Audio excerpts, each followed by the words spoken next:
আমার favourite singer আমার না সবের ফেভারিট সিঙ্গার জুবিন গার্গ আর নায়িকা। তো জুবিন গার্গের আত্মার শান্তির লিগে আমরা সবাই গেহারা শ্রদ্ধাঞ্জলি জানাচ্ছি। এটা হচ্ছে কদমতলা পাচ্ছে সব হার জায়গাত পাচ্ছে, যেহেতু আসাম বন্ধ, আসামের হার কোনায় কোনায় পাচ্ছে। পৃথিবীর মাঝে আসামটারে চিনছে জুবিন গার্গ দেহেরে। জুবিন গার্গের নাম লওয়ার লগে লগে আসামের কথা আগে মনে পড়ে। এতে বড় বড় সিঙ্গার আছে কিন্তু সবে মনো জায়গা করতে না। জুবিন গার্গ হচ্ছে মনের এক কোণা দখল করে রাখছে। তো আমরা সবসময় মন ভালো থাকলে যার তার গান শুনি, কিন্তু খারাপ সময়ের মধ্যে জুবিনের কথাই মনে পড়ে। জুবিনের একটা গান শুনলে মনটা ভালো হয়ে যায়। এর একটা গান দেহেরা তারিফ করতাম না লিখা হের আসামিসের মধ্যে আছে হাজার হাজার গান, তারপরে আছে হিন্দি, বাংলা, ইংলিশ আরো বহুত ভাষার গান আছে। তো আমি যেহেতু জানি না, আমি আসামিস, বাংলা, হিন্দি শুনি। জুবিন হচ্ছে গড গিফট।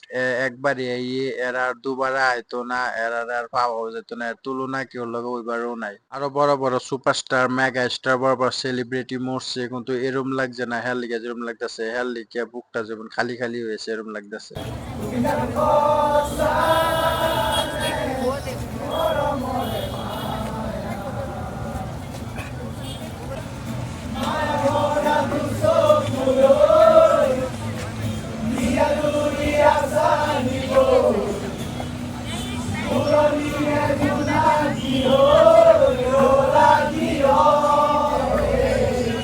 তার অনুরাগীরা সৌবিহীন হয়ে গেছে, গেরা গান গাইতেছে, মম জ্বালাইতেছে, তারা শ্রদ্ধাঞ্জলি জানাইতেছে, তারা আত্মা লিয়ে, তারা আত্মার শান্তি কামনা করতেছে। তো আমরাও গেছিলাম, আমি, নূর হোসেন, এরাও গেছি, গেরা তার শ্রদ্ধাঞ্জলি জানাই তো হয়েছি। এই কষ্টটা শুধুমাত্র জুবিন লাভার্সরাই বুঝবো, আর কেউ বুঝতো না। হ্যাঁ, তো ভারতের মধ্যে আসামিজ, বাংলা, হিন্দি যা হের গান শুনছে, হের লাভার্স হয়ে যাবো, হের ফ্যান্স হয়ে যাবো, কোনো কথাই নাই। হের কণ্ঠত যে জাদুটা আছে, এই জাদুটা আর কার কণ্ঠত নাই।